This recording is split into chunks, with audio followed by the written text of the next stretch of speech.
Nouvelle question. Alors, je sens que cela va te faire pas mal de lectures et je ne sais pas trop par où commencer. Je crois que je vais te raconter un peu ma vie et la question viendra sûrement vers la fin. J'ai quitté un CDI dans le domaine de la petite enfance, mi-2019, ne sachant pas trop si c'était le métier ou l'endroit qui ne me convenait plus, ne sachant pas trop non plus si je voulais rester salariée ou commencer à aller vers l'entrepreneuriat. Avec le recul, je peux dire que je n'étais pas prête pour cela. Je vais lire rapidement pour voir c'est quand qu'on m'arrête. C'est peut-être aussi tout ce que je voyais autour de moi sur le net qui me donnait envie, ayant tendance à l'idéalisation en plus. En fait, j'ai juste appris que quand il y avait beaucoup de textes, généralement, il y a un sujet à traiter. Et c'est pour ça que je ne vais pas me perdre dans le mental du texte, je vais le lire sans trop comprendre, donc je ne vais pas me souvenir des détails. Tu peux être sûr que je lis sans lire, parce que je vais laisser mon intuition s'accrocher sur quelque chose qui va me parler dans le corps. Ça veut dire que ce sera concret et que ce sera un point de départ. Je t'explique mon raisonnement. Pour que tu ne sois pas surprise si je ne me souviens pas du texte et qu'il faut que je le relise tout le temps. Ayant tendance à l'idéalisation en plus. Oui, donc là, l'idéalisation, en plus, je prends ce mot, oui, si déjà il y a beaucoup de fantasmes, je comprends pourquoi dans le texte je vais tracer pour aller trouver le concret. Environ un mois après, me disant, il va bien falloir faire quelque chose, et tentant de me diriger vers ce que j'aime aussi, car envie d'exercer un métier passion. C'est bizarre ça comme phrase. J'ai envie d'exercer un métier passion. La passion, elle se désire pas. La passion, c'est la vie à l'état pur qui s'exprime à travers l'esprit d'une personne et sa réalité physique. C'est comme si avoir envie d'exercer un métier passion, t'allais dans une bibliothèque à la recherche de ta passion. Ce simple désir est extrêmement problématique. Pas parce qu'il n'y a pas de passion, parce que tu en cherches une. C'est extrêmement problématique d'avoir envie d'exercer un métier passion. La phrase est problématique. La phrase en tout cas. Ça ne veut pas dire que tu n'as pas déjà une passion et que tu vas me dire oui mais non je disais ça dans le sens où à nouveau je le répète dans ces vidéos. Je m'arrête sur des choses qui ne font pas forcément sens depuis le point de vue de la personne qui a écrit le texte. Et c'est le but. Je me suis inscrite à une formation blogueur pro. C'est marrant, je retrouve ça direct en fait. Parce que maintenant j'ai bloqué dessus donc je vais le voir partout, mais c'est pas grave, c'est comme ça que j'avance. Blogueur pro, c'est rigolo de faire une formation pour devenir pro dans quelque chose. C'est pas toi là dont je parle, c'est même le fait de dire qu'il y a une formation blogueur pro. En fait, on devient pro lorsqu'on a de l'expérience. C'est comme si on achetait un diplôme, il y a écrit pro dessus et on devient pro, ça marche pas. Je comprends l'idée, attention, en dessous avec mon mental, Clémentine, elle est là, elle comprend ce que ça veut dire, un blogueur pro, elle a compris, ça existe. Enfin, moi, je te parle avec autre chose. Cette partie en moi qui dit, mais c'est bizarre, on ne peut pas se créer un métier passion, et on ne peut pas non plus faire une formation pour être blogueur pro, puisque être professionnel, c'est par l'expérience de la pratique. On n'est pas par une formation, on est littéralement débutant à la fin d'une formation. Donc ça montre juste l'envie d'être déjà à la fin du parcours avant même d'avoir fait le chemin. Là c'est ça qui me sort pour l'énergie du texte. Donc cette formation que je n'ai finalement pas utilisée. Tu m'étonnes, c'est absolument pas incarné. Ça m'a coûté pas mal d'argent. Bah oui, il faut marquer l'expérience, c'est ok. Et t'as eu l'argent parce que l'argent voulait faire cette expérience. Et je pense que ça m'a bloqué un peu après. Trouvant mes choix sûrement dangereux. Oui, il y a une dangerosité que je soulève et que je confirme dans vouloir être quelqu'un que tu n'es pas. Vouloir devenir à ce point quelqu'un, c'est révéler que tu as hâte d'être utile et c'est négliger ton utilité de vie. Je comprends que ce soit pas assez et j'entends la soif dans ce texte de vouloir vite être quelqu'un, mais c'est vouloir vite fuir ton état d'inutilité la plus totale sur cette planète. Et aimer cette partie de toi. Tomber en amour de la partie de toi qui est absolument inutile au monde. C'est celle qui te ramène au temps réel. C'est celle qui comprend que comme personne n'est utile, tout le monde l'est. Cet état de paradoxe, un peu au niveau de l'unité. Enfin bon, je vais voir plus tard. Ce qui apparaît plusieurs fois dans ma vie. J'ai quand même investi dans d'autres formations pour apprendre à mieux me connaître. c'est juste avec toi que je vais bloquer. Je comprends très bien ce que ça veut dire mieux se connaître. Je suis la première personne à vouloir le faire, mais avec toi, là, je vais bloquer. Parce que j'ai envie de te dire ces mots-là. J'ai envie de te dire...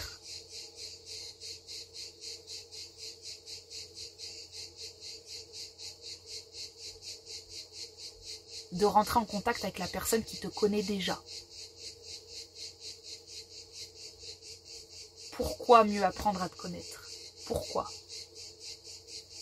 On dirait que tu veux mieux apprendre à te connaître parce qu'au bout, il y a une clé de bonheur. C'est un problème. On ne veut pas, on ne devrait pas apprendre à mieux se connaître. On devrait mieux se connaître à travers nos expériences de vie. On ne devrait pas programmer de mieux se connaître, tout comme on ne programme pas une formation professionnelle. C'est-à-dire on ne se forme pas à être pro. Soit on le devient, soit on ne le devient pas. Apprendre à te connaître, vouloir apprendre à te connaître me révèle le besoin de t'aimer dans ce que tu ne connais pas de toi, dans ce que tu ne fais pas bien, dans ton inutilité la plus totale, dans cette partie-là qui appartient à toi et appartient aux autres en même temps, c'est-à-dire ta partie, tu sais, cette partie confuse qu'il y a dans chaque être humain, imagine c'est la même entre la mienne et la tienne. Imagine on partage ce trait commun et imagine tous les êtres humains partagent ce trait de l'étrange, de l'inconnu, ce truc qu'on ne sait pas de nous-mêmes. Et on dirait quand tu dis « je veux apprendre à mieux me connaître », j'ai l'impression que tu dis « je veux connaître cette partie » et j'entends « je veux connaître le tout ». Moi je veux enlever ce mystère, il me gêne. Il me gêne parce que les autres ont l'air de se connaître et moi, il y a encore ce mystère qui revient et je me connais pas et tu veux enlever ce mystère et moi je te vois essayer d'arracher ta peau là. Comme si tu voulais essayer d'arracher ta nature de mystère. Mais on est absolument mystérieux en tant qu'être humain, on n'a aucune idée de ce qu'on fout là. Bien qu'on ait des idées avec la nouvelle spiritualité, etc. Mais en vrai, en soi, notre ego, notre identité sur Terre, celle qui est née et qui a un prénom, celle qui n'est pas spirituelle, elle n'en sait absolument rien de ce qu'elle fout sur Terre. Tu n'as pas accepté ce propos encore. Tu n'as pas accepté ça dans ton corps, je le sens. Et j'ai envie de m'arrêter là. J'ai envie de m'arrêter là pour le moment pour te dire que il suffit d'apprendre à se connaître. Tu te connaîtras lorsque tu cesseras de lutter contre le vide qui fait partie intégrante de la condition humaine. On dirait que dans ton système, il a été refusé par tes parents ou par ces généalogiques. Il y a une immense dévalorisation sur le fait que tu ne saches pas qui tu es. Peut-être que tu es entouré de plein de cousins, cousines. D'habitude, j'aurais dit plein de frères et sœurs, mais là, je sais pas pourquoi je te sens pas en tant que frère et sœur, je sens une grande famille, mais toi seul, comme si chacun des membres dans ta famille, il avait un métier très défini, tu vois. Lui, il est pâtissier, lui, il est pharmacien, mon cousin, il a fait des hautes études, il en est là, et je vois des gens définis autour de toi, et toi, t'arrives et tu es non défini. Et au lieu d'en faire une force, parce que c'est clairement dans ton système, au lieu d'en faire une méga force, de pas te connaître, parce que je pense que ça transmettrait beaucoup de choses dans ta famille, parce qu'ils sont gênés par ton être, parce qu'il y a du poisson là, depuis le début, ça fait 10 minutes que je suis dans du poisson avec toi, et quand je te dis de pas résoudre ton plus grand mystère, c'est parce que potentiellement c'est là où est ton utilité dans le monde. J'ai vraiment envie de te dire du plus profond de mon cœur, parce que ton texte me touche, parce que ce genre de détresse me touche. Tu es faite pour représenter ce morceau d'univers où on ne comprend rien, et tu dois te balader parmi nous et nous rappeler à chaque instant qu'on ne comprend rien, qu'on croit avoir des vérités, qu'on fait des formations, qu'on apprend des trucs, qu'on se les met dans le crâne, qu'on remplit la tête de culture et de savoir, et qu'au final, on va tous mourir sans rien savoir. On se souviendra quand on sera de l'autre côté, ou dans 3000 ans. On n'y est pas. Et Et il faut accepter ce fait et il y a de l'amour là-dedans. Début 2020, j'ai fait une sorte de mini bilan de compétences avec Pôle emploi. T'as pas à bilanter tes compétences. Tu devrais sentir l'incompétence et la représenter. Et je sais que ça peut te faire du mal parce que je sais à quel point dans ce genre de structure, on n'est pas heureux dans l'incompétence, mais j'emploie ce mot exprès. On est persuadé dans ce genre de structure, et tu n'es vraiment pas la seule que j'ai vue être comme ça. On croit dur comme fer que l'on sera heureux quand on saura à quoi on sert. Et quand on aura enfin une compétence forte et solide et fiable sur laquelle on va pouvoir bâtir une forme de carrière ou au moins de profession où les gens nous reconnaîtront enfin comme « Ah, cette personne, elle fait ça. Va la voir, cette personne, elle fait ça. » Et je comprends cette envie-là, mais ça se construit quand tu as d'abord accepté ta biologie, c'est-à-dire quand tu as accepté ta nature de brouillard, ta nature de brouillard, de brume. C'est cette petite brume qu'on voit parfois dans les cimetières ou qu'on voit au-dessus de la mer. C'est ça que j'ai pour toi. Et quand j'ai des images, c'est que c'est personnalisé. Et c'est de la brume. C'est pas du brouillard, c'est pas lourd, c'est pas dense épais, c'est de la brume. Et c'est beau. J'adore la brume dans les arbres.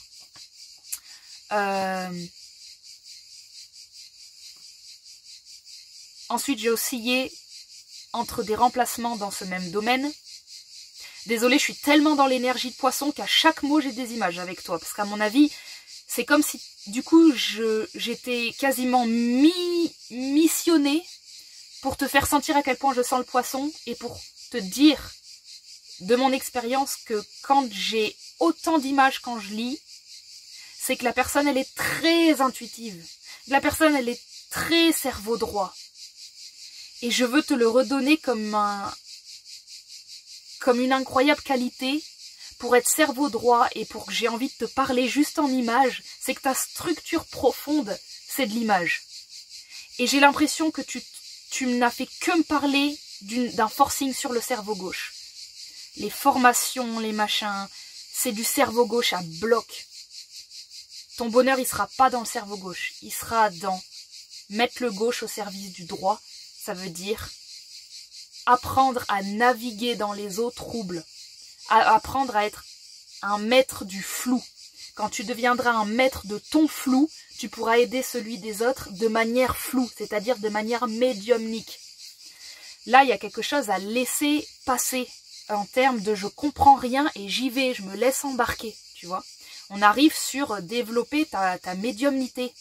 Sans la forcer, faudra juste que ton ego meure un peu dedans, le fait que tu dois commencer par je ne sais rien.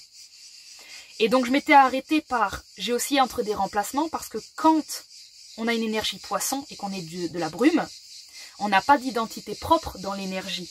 Et donc c'est marrant de remplacer. Tu vas prendre des structures qui te laissent des places, c'est pas toi qui peux arriver et dire bon ça c'est ma place, ça c'est mon métier, ça c'est mon archétype, je suis connue pour ça. Non. Tu fais des remplacements comme quelque chose de... Ouais, qui est là où on lui laisse la place. Donc il y a quelque chose de guidé. Et dans ce même domaine de la petite enfance et des périodes à la maison. Actuellement, je suis à la maison depuis début mars. Car je me dis que je dois couper avec cet ancien métier si je veux aller vers autre chose. Enlève le si je veux aller vers autre chose. Si tu sens que tu dois couper avec ce métier, fais-le parce que tu sens que tu dois couper avec ce métier. Pas parce que tu veux aller vers autre chose. Tu ne sais pas ce que tu veux. Tu ne sais pas ce que tu veux. Ça se lit noir sur blanc dans le texte. Tu ne sais pas ce que tu veux. Et le problème, c'est que tu meurs d'envie de le savoir sans l'avoir accepté que tu ne le savais pas. Le problème, c'est qu'on est dans une détresse temporelle de devoir savoir ce que tu veux. Et donc tu dis... Si je veux aller vers autre chose, tu te rends compte, tu ne sais pas ce que c'est, puisque tu dis autre chose, donc on ne sait pas ce que c'est. Mais on a je veux, on a la volonté d'aller vers autre chose que tu ne sais pas ce que c'est, et c'est ça qui fait que tu coupes avec l'ancien métier. Oui, parfois c'est un appel à du neuf et on ne sait pas ce que c'est qui fait qu'on coupe, j'entends cette phrase. Mais la manière dont elle est dite, je mets juste quand même, j'appuie juste sur commence par couper avec les choses parce que tu as envie de couper. Ne mets pas une condition.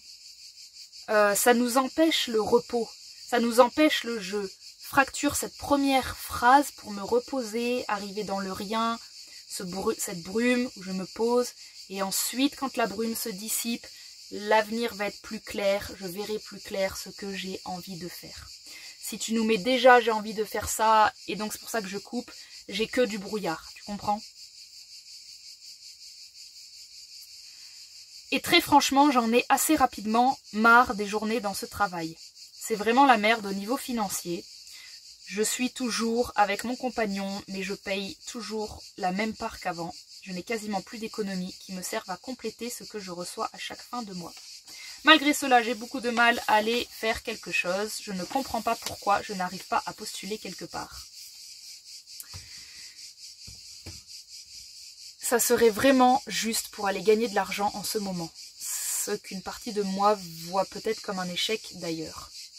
Bah oui, tu te rends compte que si déjà toi tu avais pour ambition d'être professionnel, aller gagner de l'argent pour aller gagner de l'argent, ton identité, ta réputation, ce que tu veux comme excellentissime, effectivement, gagner de l'argent pour aller gagner de l'argent, ça peut être vu comme une dégradation. Donc on change de grade.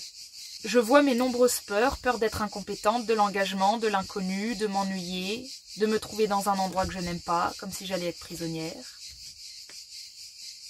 Peut-être que tu pourrais voir les mêmes choses sans les appeler peur, puisque c'est tout ce que ma vidéo t'invite à faire.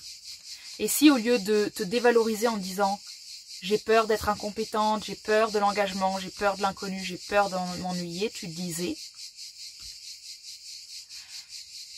je suis », au lieu de dire incompétente, je suis dans la non-définition de mes compétences, donc elles sont là. Je suis des engagements, au lieu de dire j'ai peur de l'engagement, je suis des engagements, je suis liberté. Peur de l'inconnu, au lieu d'appeler ça peur de l'inconnu, tu pourrais dire je suis face à des risques que je n'ai pas encore pris. Peur de m'ennuyer, je suis intelligente. Donc, je perds vite mon attention sur ce qui n'est pas perspicace et utile.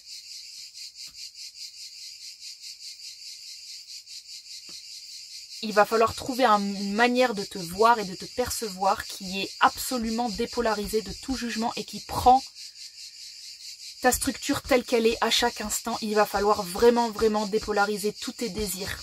À cet endroit-là où j'en suis rendue, c'est plus possible de décrire des peurs et de les enchaîner à la chaîne, comme ça alors que tu décris littéralement des traits humains.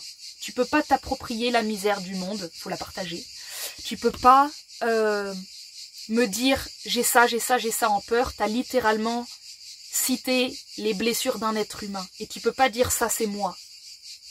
Parce que sinon tu vas vraiment croire que tu es dans un gouffre par rapport aux gens et tu n'as même pas vu que tu citais littéralement des caractéristiques humaines. Tu cites la peur de l'engagement. Ça s'appelle du désengagement. C'est pas mauvais du désengagement. C'est une caractéristique, c'est un choix. L'inconnu n'est pas mauvais. Et donc voilà, il y a vraiment ton langage interne, comment tu te parles, qui va être à revoir là-dessus. Vraiment s'entraîner à parler de manière factuelle. Je reste à la maison. C'est peut-être aussi un certain confort de rester à la maison, et s'il n'y avait pas la question de l'argent, je ne me poserais sûrement pas toutes ces questions. Même si j'ai quand même besoin de faire des choses que j'aime, tout en me sentant utile et en ayant des échanges, me sentant comme dans une impasse, je vais sûrement commencer un réel bilan de compétences à partir de septembre. Parce que celui que tu as fait avant, il n'était pas réel. C'était un brouillon, parce que ça n'a pas marché. Et puis bien sûr, dans le futur, le réel bilan de compétences, encore dans le futur, ça pourra enfin t'apporter ce que tu souhaites. T'es jamais dans le présent. T'es soit en train de te décrire dans des traits négatifs, soit quand il y a des traits positifs, tu les appelles confort, c'est-à-dire tu vas rendre trop positif ce qui est positif pour avoir le droit de dire bah non c'est trop positif, je mérite trop. Et on a ce truc qui visite le futur en permanence en pensant que c'est là que va se trouver ta réponse. Et l'argent à l'intérieur n'est qu'une manifestation de dépenses d'énergie constante. Pourquoi aurais-tu de l'argent dans le présent? Puisque tu n'es que futur. Tu n'es que futur ou que passé. Selon tes expériences, puisque tu te définis selon tes anciennes expériences. Pourquoi tu aurais de l'argent? T'en as pas besoin dans le présent. Tu fais rien dans le présent pour toi. Tu es en train de travailler activement à une dimension du futur que tu as fait exister qui n'est même pas réelle. C'est elle qui prend ton énergie, c'est elle qui gagne de l'argent dans une dimension parallèle. Elle est plat aux as, hein. Vu toute l'attention que tu lui portes, elle a pas de problème, elle va pas disparaître. La personne que tu es là, toi, dans le présent, je vois pas pourquoi elle aurait besoin d'argent. Elle n'a absolument aucun plan dans le présent. Elle n'a pas pour plan d'aller se faire masser, elle n'a pas pour plan de prendre l'oxygène le matin et de se sentir riche, elle n'a pas pour plan de prendre soin d'elle dans le présent, dans sa maison. Pourquoi l'univers t'enverrait-il de l'argent? Ton temps présent n'existe pas. Tu es persuadé que ton temps présent, sa seule utilité, c'est de vite cravacher pour que ton futur soit heureux. Il faut changer de patron là, hein. T'es l'employé de ton futur là. T'es l'employé de ton futur. Ça devrait être l'inverse. Ton futur, il devrait être l'employé de ton présent. On va dans le futur pour aller choper des infos et des directions pour nourrir son présent. Toi, tu creuses ton présent avec acharnement, je dois dire, pour nourrir ton futur. Mais ton futur, c'est la suite naturelle de ton présent. Donc si dans ton présent, tu es en train de creuser, en train de chercher quelque chose, tu auras un futur qui va manifester la recherche. Donc tu fais des tas de formations, tu vas refaire des bilans de compétences et tu vas manifester de la recherche. Arrête de te chercher. Arrête de vouloir te trouver, tu es déjà là. Qui tu es là, c'est déjà. C'est toi qui ne veux pas l'entendre que tu es pleine. Parce que tu penses que le plein, c'est comme les autres. Tu as identifié une comparaison. Voilà comment on est plein. On est plein d'un métier, visiblement. Tu as réduit un être humain à un métier. Tu es autre chose, tu es plus que ça. Et il va falloir que tu aies le courage de découvrir qui tu es. Qui tu es lorsque tu cesses de vouloir être quelqu'un d'autre. Et tu n'as pas, et je pense que c'est tellement subtil, je pense que c'est tellement poisson, je pense que tu fais tellement du bien dans qui tu es, que l'univers t'a fourni quelque chose qui n'a pas besoin de grand chose. Il t'a fourni quelque chose qui, à mon avis, est très poisson, c'est-à-dire une immense écoute, une immense sensibilité au lieu dans lequel tu es, aux gens qui sont autour de toi. Je pense que tu vois le monde d'une manière extrêmement belle, personnellement. Tu n'utilises pas ce pouvoir, mais je ressens qu'à mon avis, lorsque tu vois les gens, tu perçois des choses de fou en termes de beauté et de compassion et de sensibilité. Et je pense que tu as naturellement une main qui aide. Et je crois que tu essayes de trouver un diplôme pour légitimer que tu es quelqu'un qui aide, plutôt que d'abord te mettre à l'œuvre. Tu es quelqu'un qui, à mon avis, fait du bien à certains endroits. Et il va falloir que tu laisses la vie te montrer c'est où. Et qu'ensuite, tu décides d'amplifier ces endroits. Parce que le véritable argent que tu cherches, c'est être vu pour moi. Tu cherches de l'argent, ton système, il n'a pas besoin de ce type d'argent. Il n'a pas besoin de ce type d'abondance. Il a besoin d'une abondance de regard de ta famille qui te voient et qui te disent « Tu fais partie de la famille ?» et tu n'as pas besoin de prouver ta place. Tu es venu au monde et tu as ta place à toi et on la compare pas. Et sans toi, le monde n'y serait pas pareil. Et sans toi, ta famille, elle serait pas pareille. Sans toi dans ce monde, nous ne serions pas pareils. Tu as ta place, tu es importante, mais pas importante.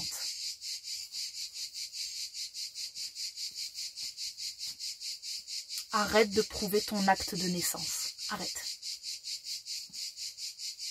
Arrête, parce que ça me fait trop souffrir, déjà, pour moi, à la lecture. Donc, si tu veux m'aider, t'as pas besoin d'être une professionnelle. Si tu veux m'aider, arrête. Arrête. Et déjà, ça m'aidera à moins souffrir de lire des textes comme ça. Je te remercie beaucoup pour ton partage et je te fais plein de bisous.